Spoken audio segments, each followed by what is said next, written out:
আসসালামু আলাইকুম রহমতুল্লাহি বারকাতুহ। সম্মানিত দর্শকবৃন্দ,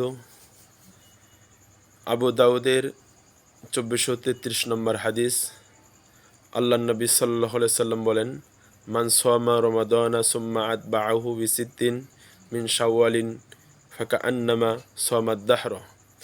আল্লাহ নবী সাল্লাল্লাহু আলাইহি সাল্লাম বলেন, যে ব্যক্তি রমজান মাসের সিয়াম সহ শাওয়ালের 6টি সিয়াম আদায় করবে, সে যেন সারা বছরে সিয়াম আদায় করল। সম্মানিত মুসলিম ভাই বোনেরা, আসুন আমরা এই শাওয়াল মাসের 6টা রোজা আদায় করি। আর এই 6টি রোজা এই শাওয়াল মাসের পুরা মাসের মধ্যে যে কোনো সময় আদায় করতে পারেন, ধারাবাহিকতাভাবেও 6টা শেষ করতে পারেন, অথবা একদিন 2 দিন 3 দিন পর আদায় করে 6টা আদায় করতে পারেন। আসুন আমরা এই 6টা আদায় করি। এই 6টার ফজিলত অনেক বেশি। এই 6টা আদায় করলে আমাদের পুরা বছরের রোজা রেখে যে সওয়াব পাবে, আমরা এই 6টা আদায় করলে সেই সওয়াব পাবো। আর রমজান মাসে যেগুলো আমাদের রোজা গ্যাপ হয়ে গেছে, সেগুলো আমরা ওই শাবান মাস পর্যন্ত যে কোনো সময় আদায় করে দিতে পারবো।